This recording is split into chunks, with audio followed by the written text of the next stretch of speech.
Welcome to Home Education Matters, the weekly podcast supporting you on your home education journey.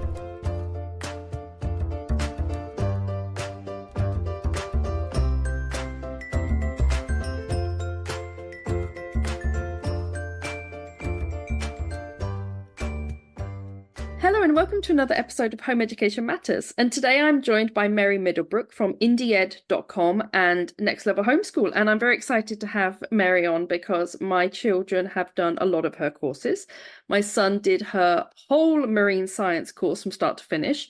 My daughter did Mary's Fractions in 4 course, which is 4 weeks learning fractions, and I swear to God it's the only thing that actually has managed to get her through her maths GCSE. So I'm very pleased to have Mary on the show today. And so first of all, before we launch into what we're going to be talking about today, which is online learning resources and that the beauty of having a whole world of them. So these kind of global online learning resources rather than being limited necessarily to ones within your country. Before we launch into that, hello, and thank you so much for joining me. And do tell our listeners a little bit about yourself and your home education journey. Well, hi, Eleanor, and thank you for having me today. I really appreciate it. So my home education journey was kind of an interesting one. My career was in the aquarium industry. I have a degree in marine biology. You had mentioned the marine science courses that I teach now. And I spent 25 years importing fish and corals from all over the world into Southern California, into our facility there, housing them and shipping them out to pet stores all across the United States. And did that again for 25 years of my life. It was a huge part of my existence. Then in the middle of that, we adopted a child from Russia. And when I say child, I don't mean an infant. I mean a 10-year-old boy from Russia who did not speak English. We do not speak Russian. And, there's a whole backstory how all that happened that I won't get into. But bottom line, once he got over here, I was still in the aquarium trade, working very long hours, because when you're dealing with live animals, you don't just turn off the lights and go home at 5 o'clock. And he was in private school with my older son, and they really didn't know what to do with him. They could not meet his needs on any level. The only thing that he could communicate with them on was math, because the numbers are the same. I mean, you're talking Russian where you don't even have letters that are the same. Yeah. So it was very, very difficult for him to make that transition, emotionally, culturally, educationally, everything. And he was struggling for about 2 years. And so my husband and I finally decided this is not working for him. We need to close our business and focus on getting this child's education in place, because education has always been extremely important to us. And that's what we did. We shut down our aquarium business. We sold it. We moved to Colorado, and I started homeschooling my youngest. My oldest remained in public school. And it was rocky. This was 2006. We didn't have all of the Facebook groups. We didn't have all of the online resources we have now. And I was really just thrown into this world of really having no idea what to do. I mean, I played teacher and played school as a kid all of the time, and wanted to be a teacher actually before I became a marine biologist. So I had that instinct to teach, and we winged it. We really did. We winged it. And after a while, I started realizing there are some subjects I can teach him, and some he's just not vibing with me on.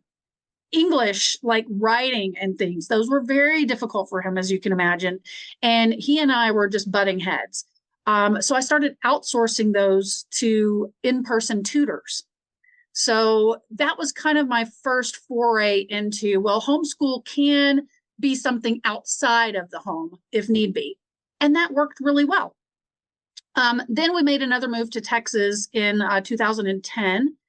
And as my son was getting older, I realized he needed more socialization. That big word that we all say in homeschool all the time. And again, back then, there just weren't all of these co-ops and activities and things. So I thought, you know what if I start bringing students into my home and teach a marine biology class? Kids love that stuff. And that's what I did. And we did a semester. We had a full class of 10 kids in my living room once a week. And I taught them marine biology. And when the semester was over, the parents and the kids were like, okay, great. What's next? What's next semester? I was like, I don't know, geography. And we did geography. And that is how I got into becoming an independent educator myself. And from there, moved again, we move a lot, moved to Los Angeles. I started teaching in co-ops, and from the co-ops, people had me come into their homes and teach them privately. My classes were filling. I did not have time. My son was almost graduated at this point. I didn't have time anymore to do all of these in-person classes. And parents were like, your whatever class is full. Could you please put something online? I'm like, I don't know how to do that. No.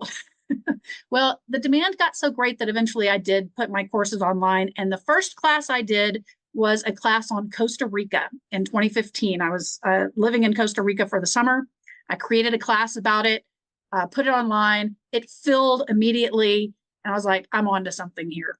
And from there, it grew. That fall, we started Harry Potter Genetics and my marine biology course. Those took off.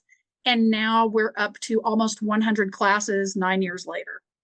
That's so amazing, because yeah. I think that in that case, I think that we must have come to you as really early on, because my son, I think, must have been 9 or 10. And so that would have been 2015, 2016. So, wow, So we you were found one me of at the very beginning.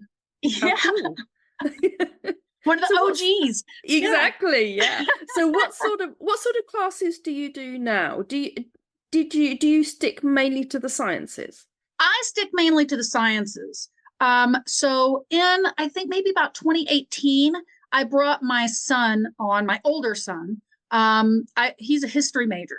And so I brought him into the school, and he's teaching our history classes. So he has a ton of different histories that he teaches.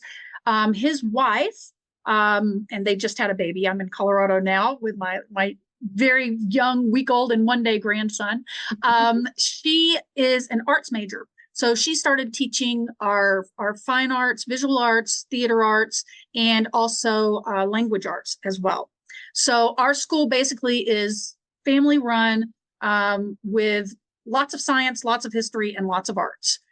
And we have that one math class that you that you mentioned our fractions in for. But we're not a complete school. So we're kind of an a la carte school, and we teach kids from all over the world. If they're looking for marine science, or they're looking for Egyptian history, or they're looking for these types of courses that they can't necessarily find either in their local vicinity or even online, we offer things that you can't even find online. For example, with my marine sciences courses, my marine zoology and my oceanography, the kids can come to Panama, where I live now. Like I said, I move a lot. Where I live now, come to Panama to my oceanfront Caribbean property, and we do marine science for 5 days straight in amazing workshops with these families. So we really try to offer an amazing educational experience for families. We do everything that's online is asynchronous. I push so much content out that I literally could not do live classes unless we were meeting for an hour a day every day. I mean, your kids have taken my classes. They're very content rich. Yeah. And so there are plenty of online classes out there where kids can take live courses and interact with their peers that way. But I'm more content focused and really trying to get the content across to kids. So everything is asynchronous that we do.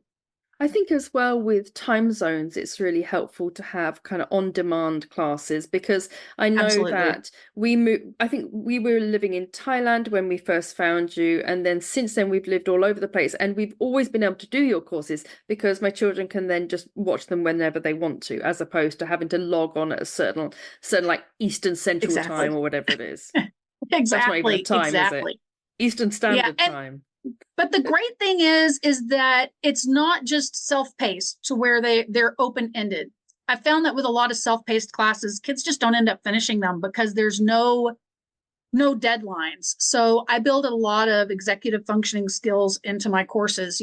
While we do have that flexibility, they have 2 weeks to complete each lesson and do their lesson and do their quiz and do their project and all of these different things. And then there's a deadline that's attached to it. So that really helps them with time management. I mean, I've had so many parents come back to me and say, oh, thank you so much, because, you know, even if they never remember anything they learned in your class for biology, they have learned how to manage their time. And, you know, I think that's obviously extremely important for kids to learn. The other thing I really liked about your courses was that they were quite flexible. I know that I recommended them to a friend of mine because actually in the UK, I don't know that many people who know your courses. So whenever I meet people, I always tend to flag them up. And so Thank you. I recommend, yeah, I recommended them to a friend of mine, and her daughter did the marine science courses, and she always did all of the projects and submitted them. Now my son, he did all the courses and he did all the projects and didn't submit them, and my daughter just watched the videos and didn't do the projects. And of course it's okay, because everyone can interact with it in different ways, right? Absolutely. We don't force anyone to do anything. And in fact, I ended up putting out a video about that because there were so many parents. I mean, we offer a lot of material for learners, but you don't have to use all of it. And so, you know, I had families that were like, oh, we can't keep up with all of this. I'm like, you don't have to keep up with all of this. That's the beauty of homeschool. And like in the video, I say, you know, I'm not reporting grades to your college or your future mother-in-law. So don't even worry. You know, you don't have to worry about your grades so much. It's what works for you. And what works for one student might be just watching the lessons, or another student, the lessons and the quizzes, or the lessons and the projects, or and some weeks might be all of them, and some weeks might just be the lesson, depending upon their schedule. And it's homeschool. It's supposed to be flexible. So we're not rigid with any of that. We trust that the parents know their children and their schedules better than we do, and that they can utilize everything that we offer that's going to create the best educational experience for their child and their family. I think that is really helpful, because I know that when I first came to your courses, we were living abroad, and most of the homeschoolers we met were American. And American homeschool is quite different to British home education, in as much as predominantly, I know you have like a credit system over there, and you kind of have to almost kind of get things not exactly signed off, but you kind of you know, you kind of build up credits towards the high school diploma and things like that. Whereas in the UK system, we tend to predominantly, this is a massive generalization, but predominantly people tend to be quite unstructured, and then they get towards GCSEs and they either put the children back into school for their exams, or they study the exam curriculum at home. And Okay. yeah, and so it's quite we don't tend to do credits. We don't have that kind of need for courses that give us credits or certificates or anything like that. Saying that, my children love a good certificate. They're like a big fan of certificates. And actually, we finished our home education journey this week because my children had their final exams, and I was congratulations. I know, I graduated, very exciting. And we were looking through some of our documentation, tidying it up, and I noticed that I've still got my printed out certificates from your courses because I was so proud of them that I printed them out and kept them for years. Because that's wonderful. I think there is a difference, isn't there, between the US system of learning and other countries when it comes to the home education approach. It is. And even within the United States, it differs from state to state to state what the laws are. So, you know, you can't just say, okay, I'm homeschooling in the United States, so this is what I do. You really have to follow this particular state guidelines. Some are a lot more lax and don't really have any oversight or regulation. Some have fairly stringent regulation and procedures that you have to follow. It really just depends on where you live. Yeah, and I noticed that because my daughter, as well as doing her GCSEs here, she's also doing the high school diploma. Actually, following a podcast that I did about the high school diploma, I liked it so much I did it for her. And they have quite strict the umbrella school that she's doing it under.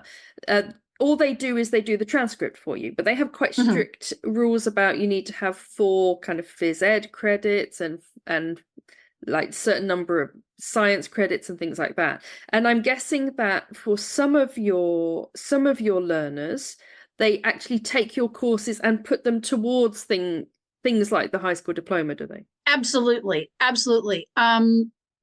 Most of my science classes are full year courses, for both middle school and for high school. We focus more on middle and high school than we do elementary. We have a few elementary classes, but they're not full year. They're shorter 4-week type classes.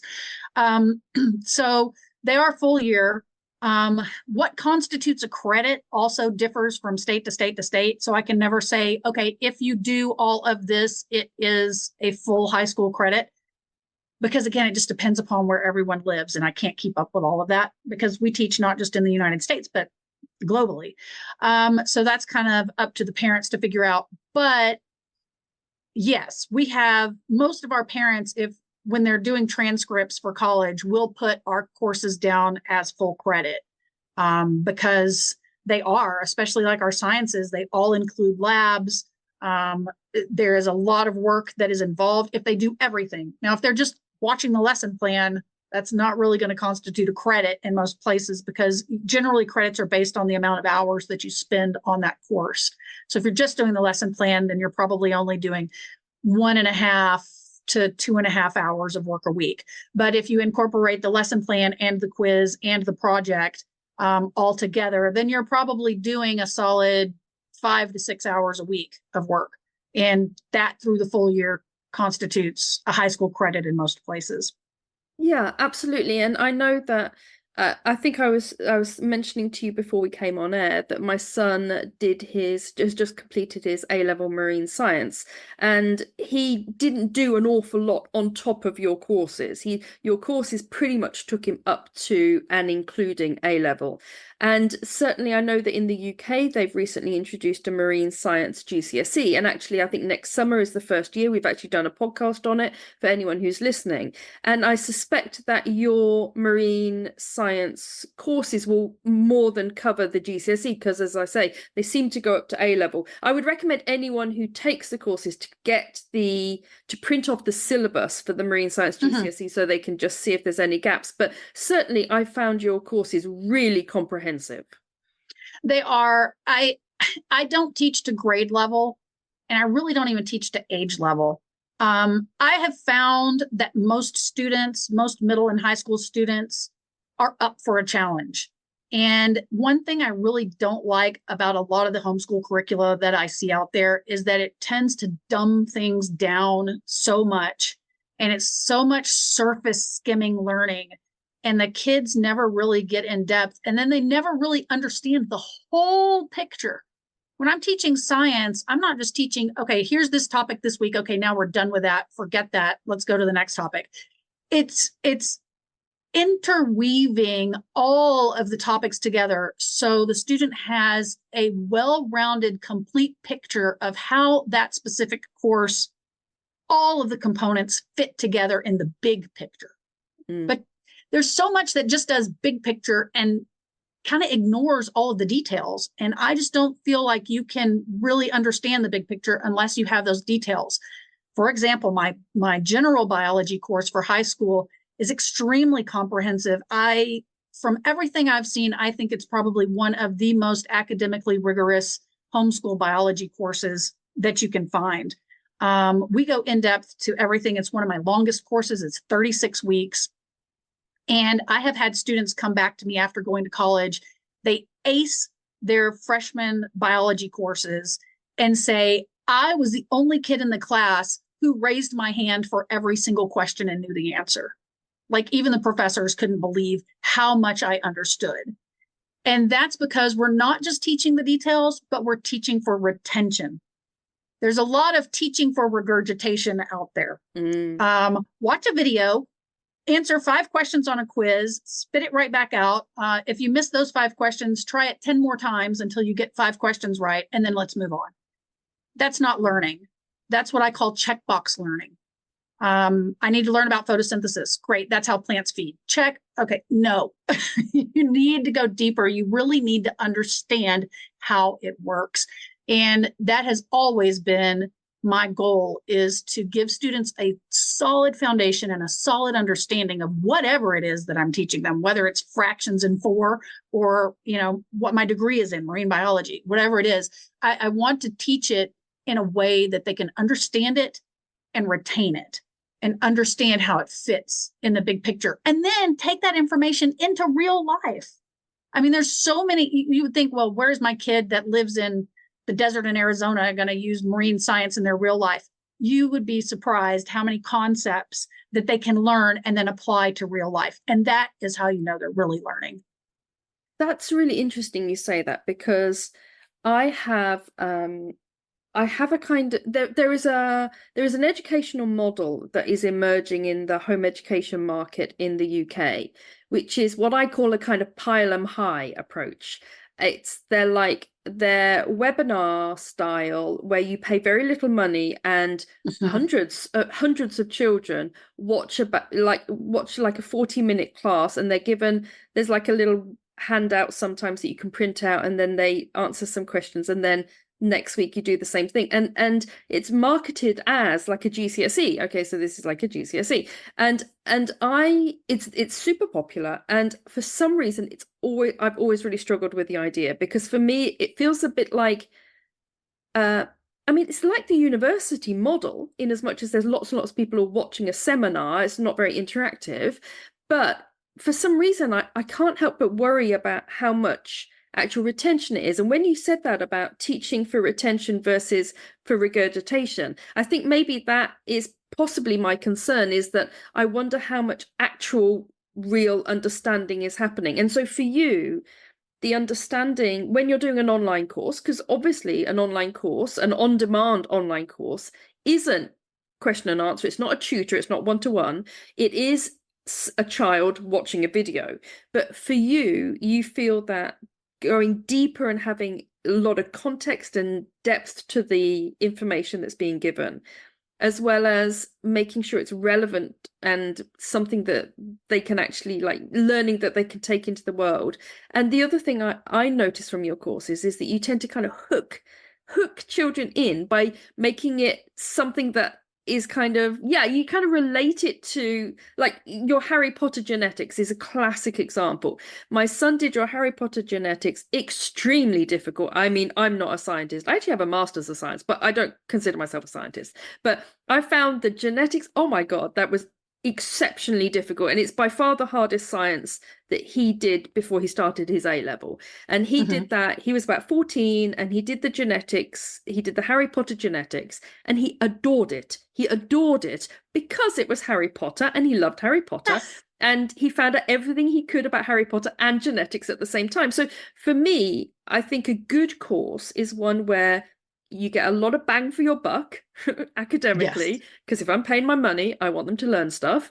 And then it hooks them in with things that are interesting to them, and it's relevant to their real life. Are there any other things that you think are really important when it comes to a good online course or online learning in general? Well, I think that you have to find educators that are passionate. I think that is, honestly, I think that's really the key. You have to be passionate about it. I could teach anything. I could teach a class on how to open a doorknob, how to open a door, turn the doorknob. Okay, I'm not passionate about that though, so I'm not going to be able to instill that passion into kids. I'll be able to tell them how to open a door, but there's no passion there. Finding educators who are truly passionate about the subjects that they teach, if you can do that, then you can instill passion in your students. And if the students have a passion, and look, that doesn't mean that they decide that they're going to do that for their career or that's all they want, but it's interesting to them. And there's something about it that sparks that excitement in them. When you can do that, you have a kid that's learning. When you have a kid sitting in front of a video, watching somebody blah, blah, blah, blah, blah, like Snoopy, the monotone teacher, wah, wah, wah, wah, wah. When you have that, you're not going to inspire those kids. Now, they might watch it, they might fill out their worksheet, but they're not going to be inspired. And the chances that they've actually learned something are going to be slim to none. You as a parent might feel good because your kid watched a 40-minute video and spit out some questions, but did they really learn? That's the question. And I think there's kind of a gap there between parents who are really strict with their kids' academics and really want rigorous academics, And then there are parents who just want a checkbox. I want my kid to learn biology. So great. They've checked off these 5 boxes of these topics. So now they know biology. Like you were saying a little earlier about the bang for your buck, I think when you're looking for educators, you need to not just look at the bottom line price. You need to look at what are you getting for that price. For example, there are a lot of biology classes out there that you can take for $10 a week. Okay, so you get even a live biology class for $10 a week, and your kid gets a 45-minute live interaction with their peers on biology. Okay, how much content is going to be able to be pushed out in that 45 minutes? Can that educator even manage a live classroom properly? How much of that 45 minutes is being wasted getting kids into the classroom, out of the classroom, mics turned on, mics turned off, kids interrupting, disrupting, all of that. Chat rooms, all that stuff. I feel like my children over the years, I always sit and watch what they're doing, right, to begin with. And the amount of times I've signed them up for something and then my daughter has spent most of the time chatting in the chat room and not actually engaging with the material, or my son is just like looking slightly glazed and is like, this too easy kind of stuff. Yeah, it's frustrating. It's frustrating, right? So like my courses are $20 a week. However, you're getting 1.5 to 2.5 hours of content. That's both. We do PowerPoint slides that the kids are reading that have videos mixed in. It's not 100% video. It's not 100% reading. I feel like the combination of the two is more engaging. While they're going through that lesson plan, they generally have worksheets where they fill out information as we go along to make sure that they understand what we're doing. So for example, we'll cover a topic. I'll say, okay, fill out this section on your worksheet and then go to the next slide. They fill it out. Go to the next slide. I give them the answers. If they didn't get the answer right, I give them a video or an explanation about how to answer it right. So there's interaction that's going on with the teacher. It's just not live. So you get that, 1.5 to 2.5 hours of content. Plus you have a kid that's studying for a quiz, plus our hands-on projects. So, we give students a choice of hands-on projects. There's generally 3 or 4 different projects they can choose from, that cover different topics within the lesson plan, depending upon what they're more interested in. And I never say, I want a 3-page, double-spaced 1-inch margin essay on. No, I just say, here's the information I want. You present it however you want. So if you want to present that information as a skit, as a written paper, as a video, as a model, as we've had kids compose music about science because that's what they're into, yes. As crafts, as whatever it is, I want those kids to take their passions and their talents and their skills and apply them to whatever it is that I've been teaching them. We have a lot of kids do projects in Minecraft because that's what they love. So they'll recreate all of the ocean zones in Minecraft. Okay, which is better than me telling them write a paper about the ocean zones. They're going to be like, ugh. You want these kids to be engaged. So again, you've got 1.5 to 2.5 hours of content, plus say another 1 to 2 hours of studying and taking a quiz, and then another 2 to 3 hours of working on a project that they submit for teacher feedback. So is that $20 class really more expensive than a $10 45-minute class? I tell you the other thing I remember as well, very well, was that your classes were always the most expensive classes that I did. And because of that, I was always, they were special. And it sounds really silly, but I paid good money for this. And so like, I would always be like, have you done your Mary class? Have you done your Mary class? It was the Mary class. Have you done the Mary class? Because I paid money for it. I wanted to make sure that the classes that they were doing it. Yeah, and I think if I'd have spent, like a few pounds on it, I think it would have been, we'd have dropped it, and I think we'd not have carried on with it. Whereas there's something about that commitment of having put your money down and being like, okay, we're doing a year of this, and you're going to do it start to finish. And luckily they loved it. I didn't actually have to force them, which was handy because I would have made them do it otherwise because I'd have paid the money for it. Well, which is why it's my job to make sure it's engaging and that these kids love it. But again, I don't want someone to commit to a 36-week class and pay for all of that up front and not even know if their kids are going to enjoy my format. Because look, we're homeschoolers, and we know that not every single teaching style fits every student's learning style, which is why a lot of us started homeschooling, right? So I offer actually all three of our teachers, me and my son and my daughter-in-law, we all offer $5 courses. So like my $5 class is scientific method, and it's $5. It's one lesson, but it's very in-depth. It takes about a little over an hour to do it. It has labs included with it. But what it does is it allows parents to see how our format works for $5. Okay, does my kid like to look at slides and watch videos and do labs and take a quiz?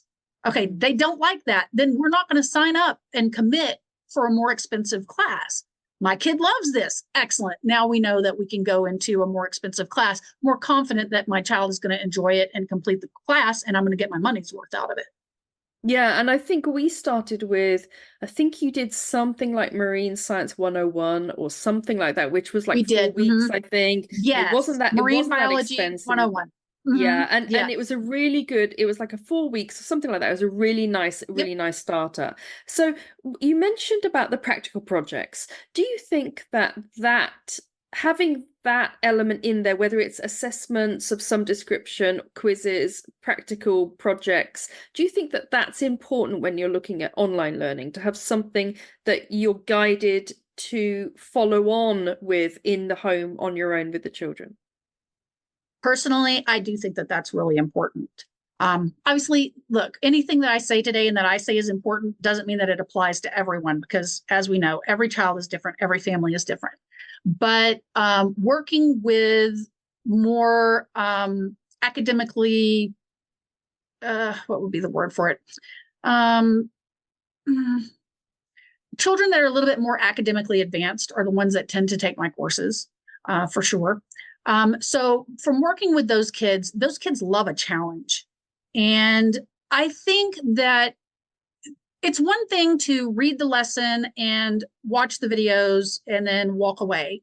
It's a totally different thing when you can actually get hands-on and engage off screen with the material. That's what I really like to do. You know, screen time and kids, right? We know that that's a huge issue. And I don't want my students in front of the computer for my entire course. I really do want them to get hands-on, get in the kitchen, get in the yard, get in the living room, get in their bedroom, get their friends together, get their families together, whatever it is, and get engaged with the material. That's how they learn it. You know, again, when you're just watching, even if you're just watching my stuff that is very content rich and very deep, you can get a lot of learning from that. But if you're actually hands-on with it and you're having to think outside of the lesson plan, you're having to do that critical thinking. Okay, so Mary wants, you know, points A, B, C, and D for this project. How am I going to get that to her? What method do I want to use? Do I want to do Minecraft? Do I want to do a paper? Do I want to do a poster or a model? Or what do I want to do? Okay, great. So here's what I want to do. Now, how am I going to implement that?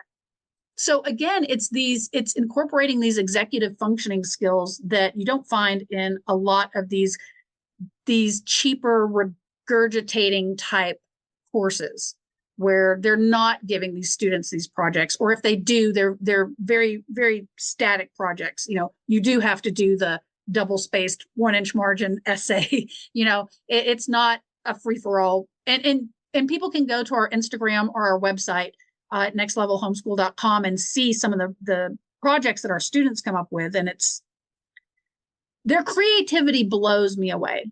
It really does. It blows me away to see how creative some of these students are and how they can take a fairly obscure topic in science or history or art and just turn it into an absolute masterpiece. And at that point, you know you've clicked with them. You know you've got them. You know they've learned the material.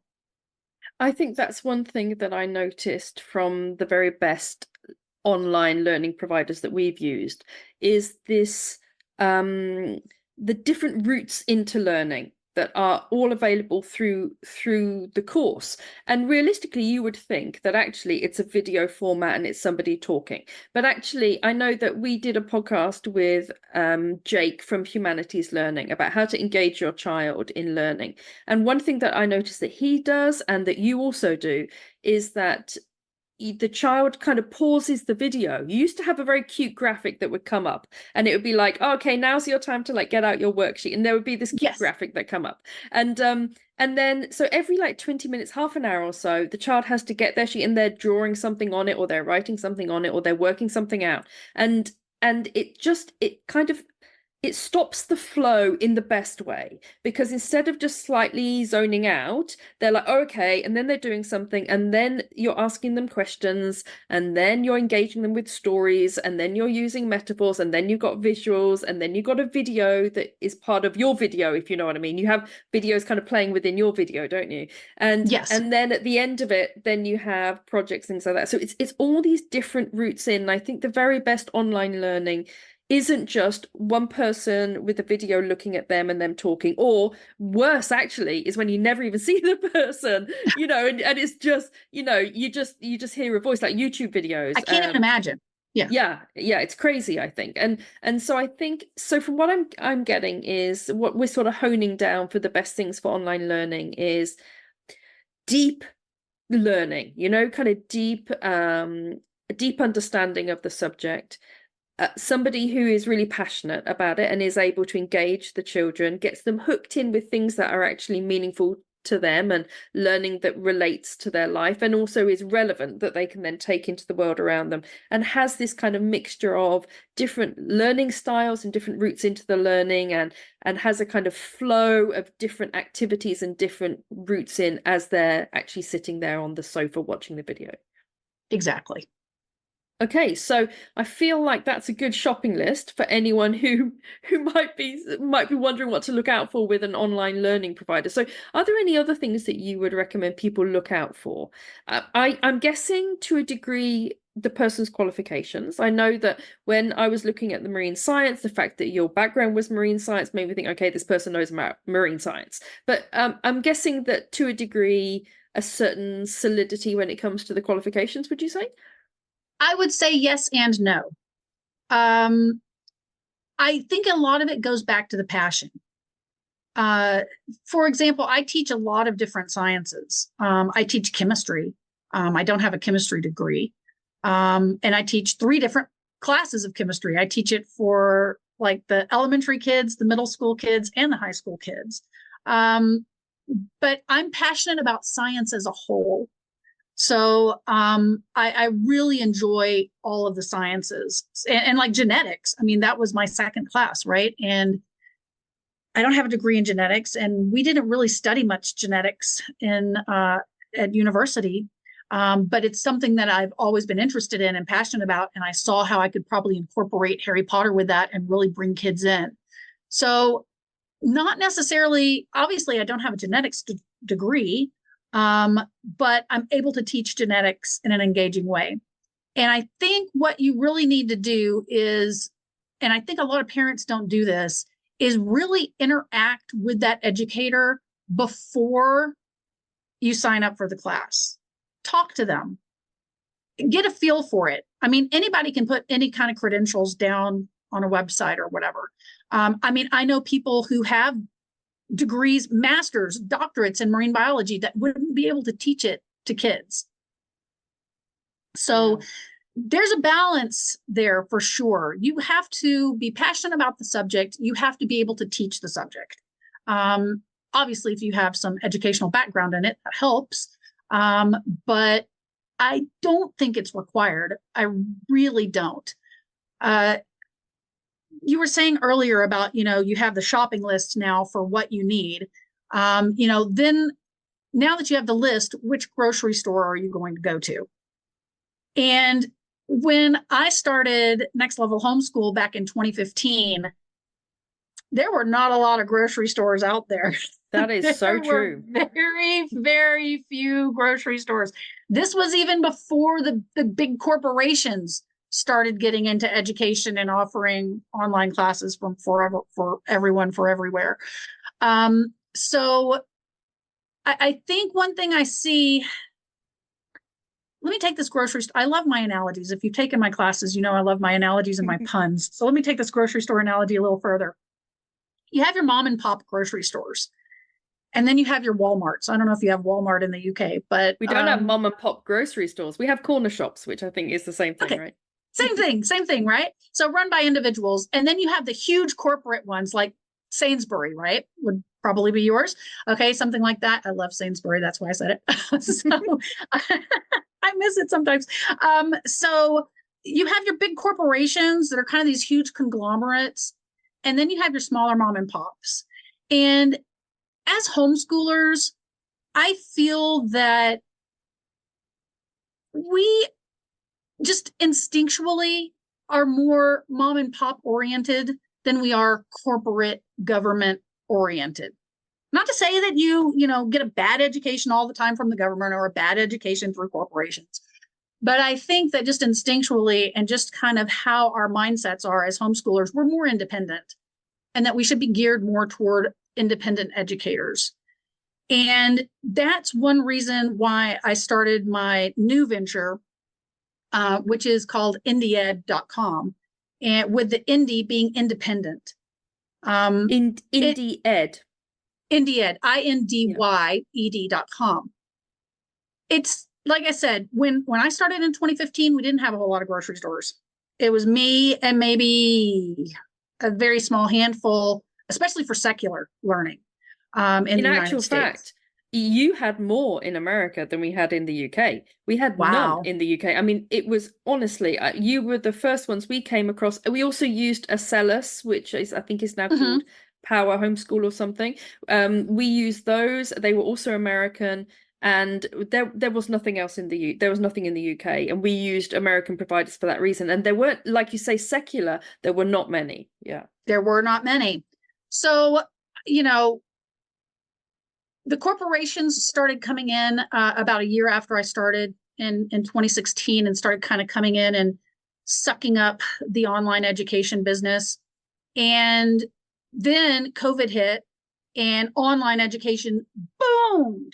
Like, we went from having hardly any grocery stores to like every single shop on the street in the entire town was now a grocery store, and there's so many choices. So how do you pick which grocery store you're going to use, right? Are you going to go into the big corporate grocery store? Do you want to try to go with the more independents? It's getting harder and harder for the independents like myself to reach an audience because the corporations are sucking up so much of education.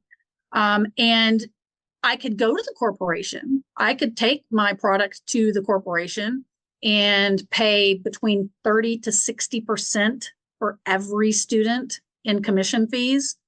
It's not feasible. It's not feasible with all the competition that's out there now. It's just not feasible for most educators. And so we see a lot of really good educators kind of falling by the wayside because they just can't keep up. They can't afford to give these huge commissions to the corporations.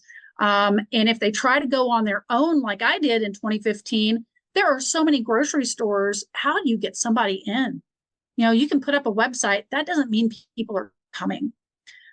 So it kind of goes back to what I'm doing with IndyEd is I'm trying to get back to the mom and pop or the corner store for education, where that educator can teach the way they want.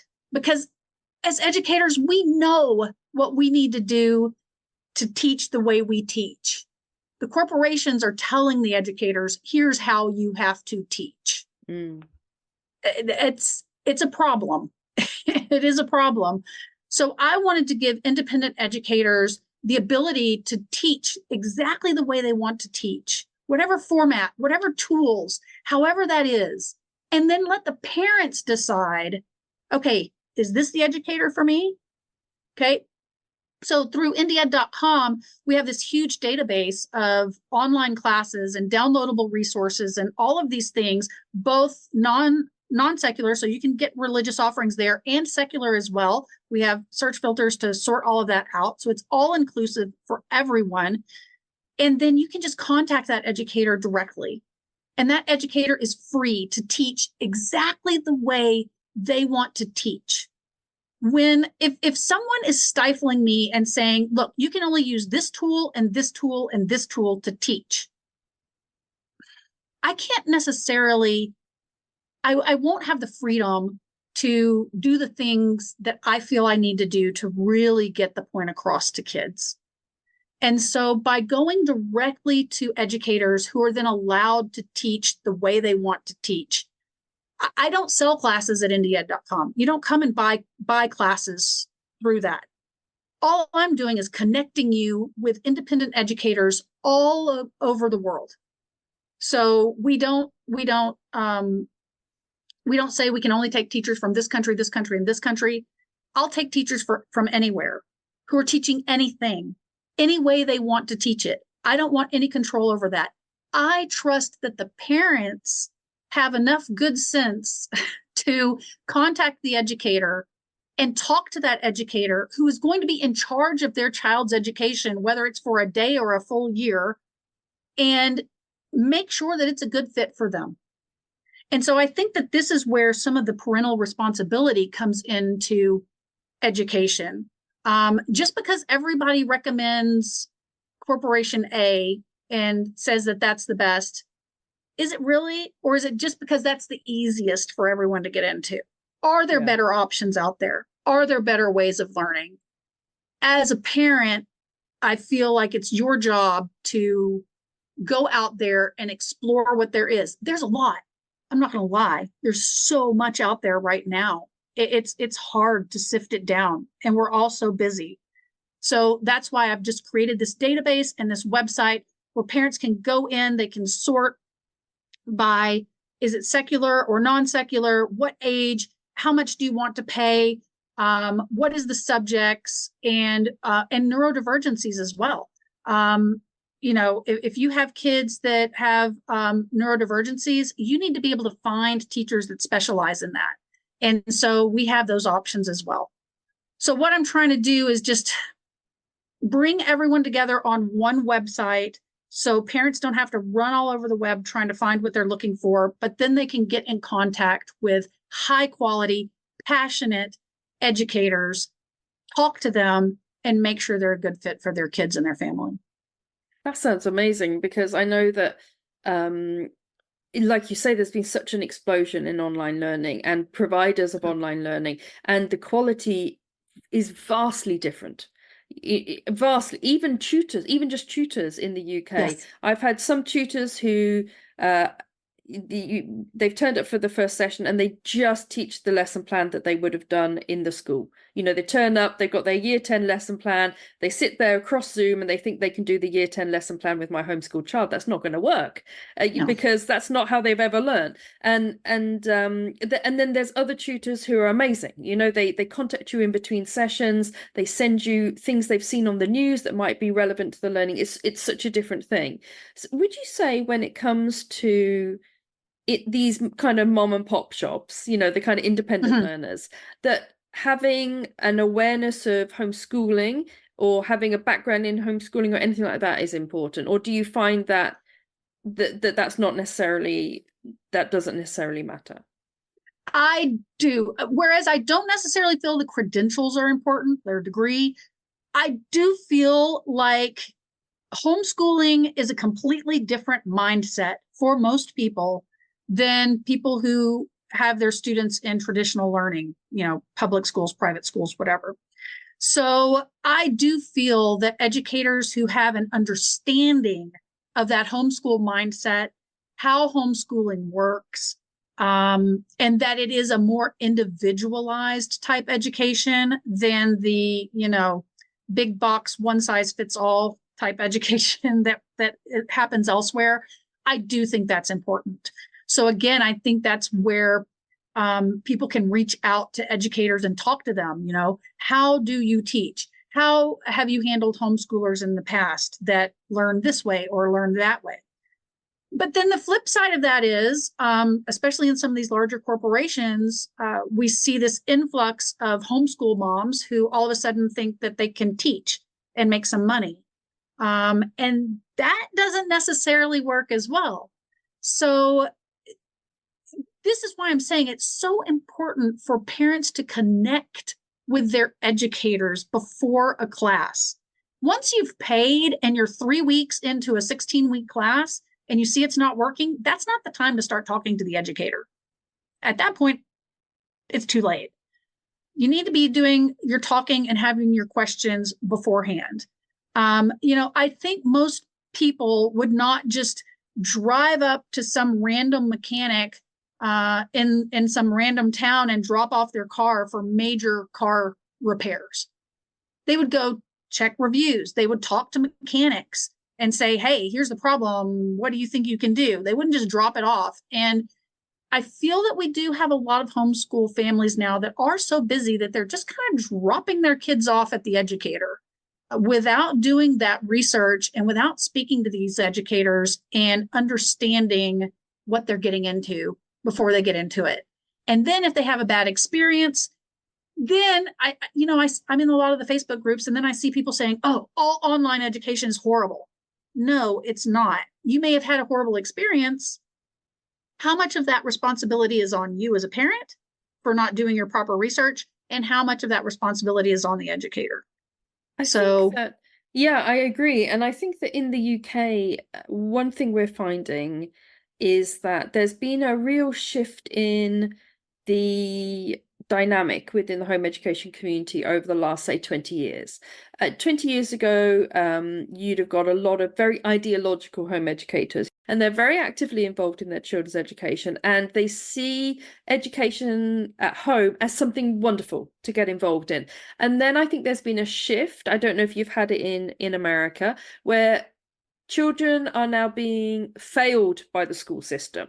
And as a result, parents are feeling really forced into home education because the school system has failed their child and they don't know where to start. And I think that sometimes, you're talking about going to the mechanic and you would ask these kind of questions. I think sometimes when your car is broken down, you kind of know the sort of questions to ask. I think there are going to be people listening to this who will say, okay, so I go on to IndyEd.com and I think, okay, I'm looking for a physics class.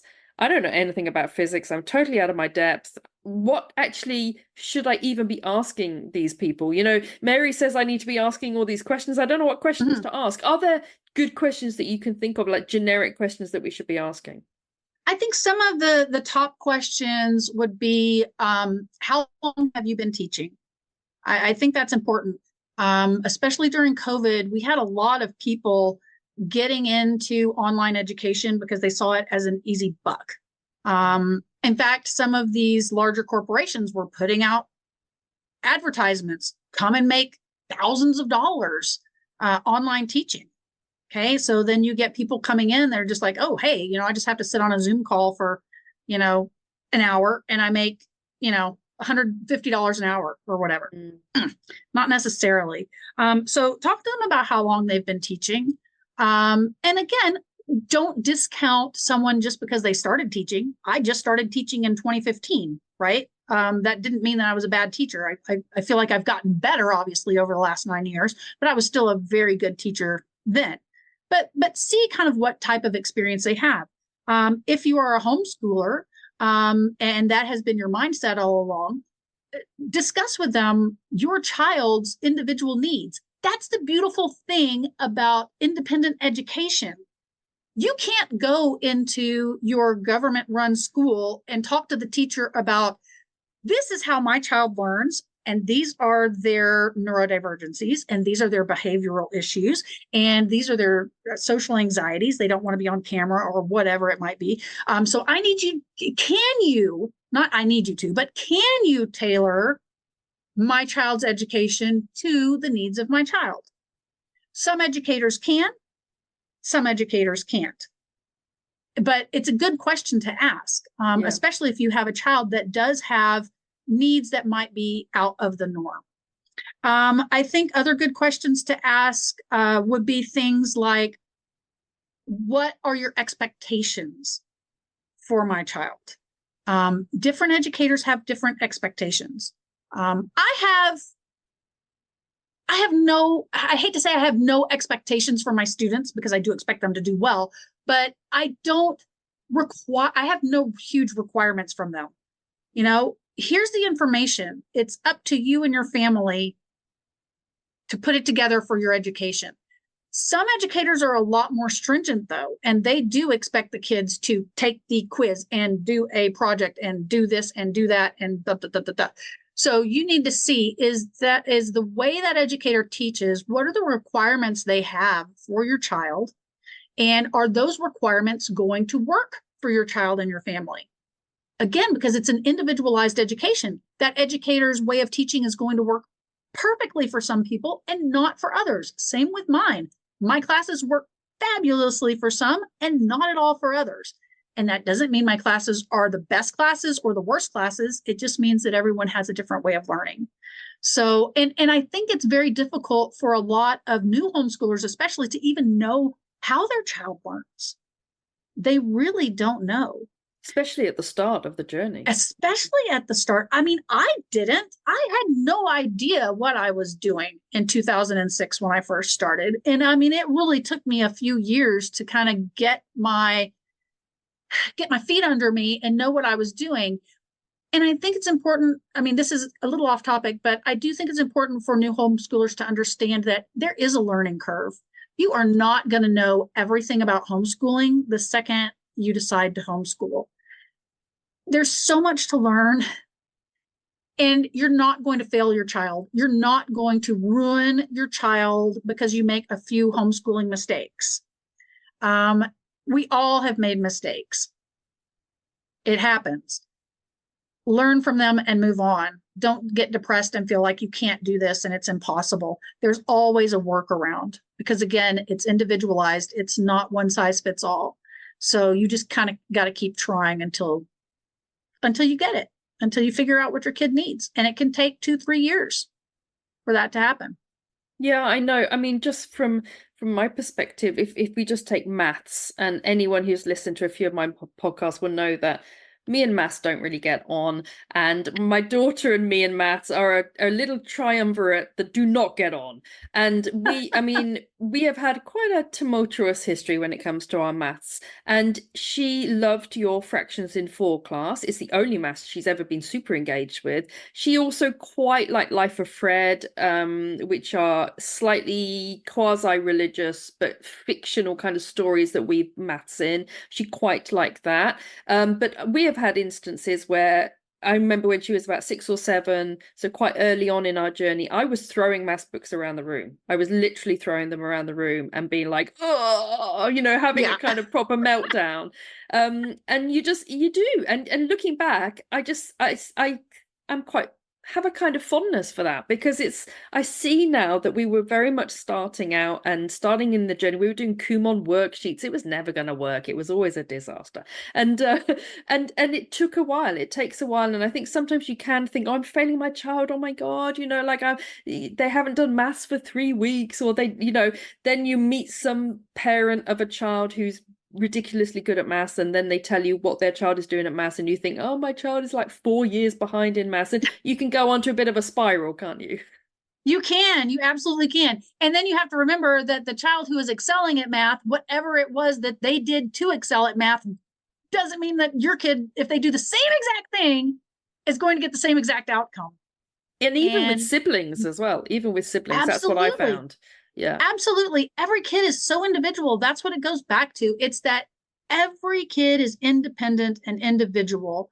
And so building that independent education, utilizing excellent independent educators, and you don't have to utilize an outside educator for everything. Some families do. Some families utilize online educators for some subjects, like you were saying with the math, right? And, with my kid, it was English, so we didn't have online. So we went to an in-person tutor. But, sometimes you need to outsource some of these things, either because you're not that familiar with the subject, so you don't feel comfortable teaching it, or you don't have the time. That would be another one. Or that's just how you want your child's education to be. A lot of parents I know feel that the relationship with their child is better when they're not both parent and teacher. So that's Certain also, subjects. Yeah, I mean that yes. as soon as I stepped back from maths with my daughter, our home education journey improved sizably. I mean, 200%. Yeah. It was maths that was the issue. Everything else was okay. Whereas my son and I, we sat together and we did maths right up until he started outstripping me with maths. We would sit together and do Life of Fred, and it was fine. It was all happy Mhm. jolly. But sometimes you just don't gel with a particular subject with your child, right? Like you were saying with English. Absolutely. Actually, before we finish, I wanted to ask you, actually, because my daughter loved your fractions in four. And every now and then I check in on your website and I never see more maths. Do you not offer more maths? Because for you, it's just something you're not passionate about. I'm not passionate about it. I mean, that's really the bottom line. Um, so it goes back to my, opening the door. Yes, I can teach somebody to open a door, but if I'm not passionate about it, I'm not going to be able to get the kids excited about it. Fractions, the reason I did that is because it's so funny.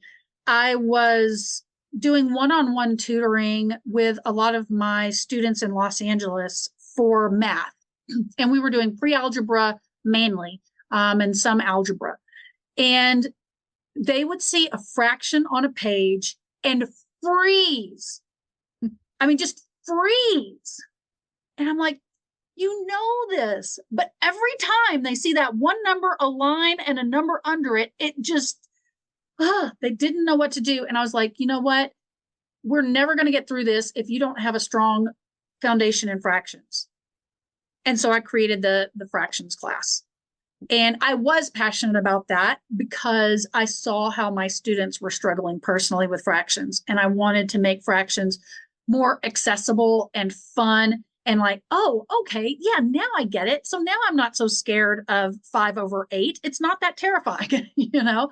Yeah. So I was passionate about that. But I'm like you. I'm not inviting math over for dinner anytime soon. It's not my favorite. So you will not see any, well, I hate to say never, but you will most likely never see any more math classes on Next Level Homeschool. And again, that just goes back to I'm bragging, I'm an excellent science teacher. Okay, I am. I'm not an excellent trigonometry teacher. I'm not an excellent trigonometry student.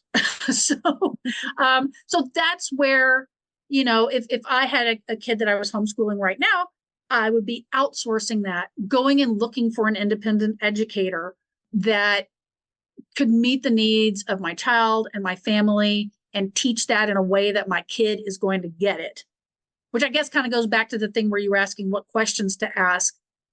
Before you embark on anything, I would say that's going to cost you more than 4 weeks of time and $100, I'd say, maybe $50. When you reach out to that educator, see if you can get some type of sample from them. It doesn't necessarily have to be of that class. For example, if people come to me and say, oh, I'm interested in taking marine biology, can you give me a sample lesson for marine biology? No, I don't do that. However, take my $5 scientific method class. You'll see the exact format and the way that I teach. All that's going to change is the content. So I would encourage educators to offer more of that sort of thing, so parents can give them a try without having to spend a ton of money up front, and see if whatever it is going to work for their student. Yeah. Because you don't want to waste time, because you're not only wasting time and money, but you're discouraging your student as well toward learning. Because if they're not clicking with the material, they're not blaming the educator as a student, as a child. They're blaming themselves. They're internalizing that. So it's really important to make sure that you get an educator that really gels with your kid and can do for your child what needs to be done for them. Yeah, and I think as well that, as I said earlier, when you pay a lot of money, you do, you are like, okay, you're doing this course. And luckily, we'd done your Marine Biology 101, so I knew that the children liked your stuff.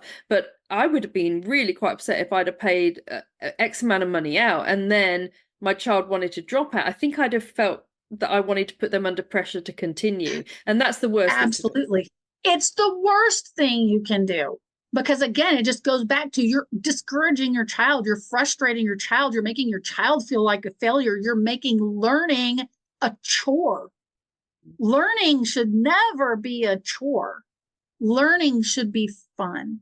They should enjoy it. Now, are there things that they're going to have to learn in their life that they don't particularly like? Yes, they are. However, there are ways to present that type of material to them that it doesn't seem like it's just such drudgery. And it does keep them engaged. So, they may take a trigonometry class and be like, ugh, I hate trigonometry, but hey, at least this teacher is explaining it in a way that I get. It resonates with me. So I don't feel like a total failure in this. And that's what I think is important. And again, it goes back to that communication. I really want to emphasize to parents, communicate with your educators. Make sure your educators have the freedom to teach the way they want to be able to teach, because they know the tools that they use. I use very specific tools when I'm teaching. They're not the same tools that other educators use when they're teaching. Other educators use different tools. But if they have an umbrella organization over them saying you can't use these tools, again, it restricts them. So finding those educators that have the freedom to really just let their passions fly and get that across to the students, that's where you're going to be successful. So communicate first, find the educators. And again, you can do that on IndyEd.com. Find your educators that are teaching what you need. Talk to those educators, have conversations with them about whether it's going to fit or not. Ask for some type of a sample. Maybe it's a low price. Like I said, I have the $5 classes, so maybe it's something that's low price. Don't expect educators to hand you stuff for free. Our knowledge and our time and our experience and our passion is worth something, which we could do another podcast on the, the devaluation of education in today's society. But try to get something from them so you can see it if your kid's going to mesh with it. And from there, go for it. Fabulous. Fabulous. So for anyone who's listening who maybe didn't catch your website links or would like to follow you on different social media, do you want to let our listeners know where they can find your two different businesses? Yes. So my personal school is nextlevelhomeschool.com. From there, you can find our Facebook and our Instagram and all that stuff. Our new offering that is the database of independent educators, where you can find online classes, downloadable resources, in-person experiences as well. We're adding that as well. So you can find pretty much everything you need education-wise, and you know that your money is going to the independent educator. It's not going to a corporation. We do not sell classes on IndyEd. We do not take commissions from these educators. So that's very important to me personally, to be able to do that. They pay a flat marketing fee for the year, and whether they sell 1 or 1,000 classes, that's on them. But you can go to IndyEd.com, INDYED.com, and see everything that we're doing over there. Search through. We have really good search engines, really good search filters, so parents can hone down exactly what they're looking for and then directly contact those educators and get that line of communication going before they ever spend a dime. And from the IndyEd.com website, you can find our Facebook and our Instagram and our all of those things as well. And these are educators from all around the world, are they? All around the world. So right now, I know for sure, I don't ask educators where they're from, but I know for sure right now we have United States, Canada, UK, and Australia. So we have a pretty good representation of the quote unquote Western world right now. And I'm hoping to expand that because we just launched, it has not even been a month since I launched IndyEd. And we already have over 100 educators and over 1,000 listings in the database. So it's growing quickly. I'm really excited for what we have to come, and I'm excited to bring in more educators. I mean, how fun would it be to be able to learn Japanese from someone who actually lives in Japan, a Japanese person in Japan, or to learn about, some type of culture in Africa from an African person. And this is something that the large corporations are not able to do because they're not able to bring you teachers from all over the world, only from very specific countries. A lot of that has to do with background checks, which would probably be another good question for parents to be asking their educators, is about background checks. I want to be able to open up to educators from all across the world. And I can't do background checks from the vast majority of countries. So it's important for you to ask about that sort of thing. And you know what? Supervise your kids, especially if it's a live class. Supervise your kids, know what's going on. We also have a cyber safety class on Next Level Homeschool. That's a $5 class where kids can kind of learn about cyber safety and the information they should be giving and the information they should not. But again, I think so much of this goes back to parental responsibility in education.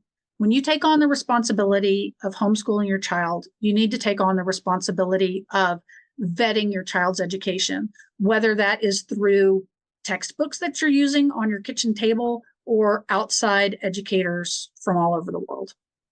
Yeah, absolutely. And I think if I was going to have one piece of advice that I would give parents, it would be to sit with your child, particularly for the first few. Just sit with, in actual fact, I sat with my son through all of your marine science classes, every single one, mainly because I liked it. And we would get hot chocolates and we would sort of snuggle down on the sofa together. And it was just a nice thing. And I know it's time consuming and I know that we're all very busy, but I think that part of the home education journey are those experiences that you spend, the two of you or the three of you sat on your sofa learning things together and sort of stopping the video and going, wow, did you know that about sharks? I did not know that. And, I think this is part of the joy of it. So Mary, thank you so much for coming on the podcast today. It's been really, like, for me personally, it's very exciting. When I told my children, they were like listening to that episode. So I know that I've got at least 2 extra listeners this week. So thank you so much for coming on the podcast. It's been really lovely. Thank you for having me. It's been a wonderful experience. This is my very first podcast, so you made it very easy. Thank you. Thank you for coming on. Thank you so much for joining us for today's Home Education Matters podcast. See you at the next one. Have a lovely day.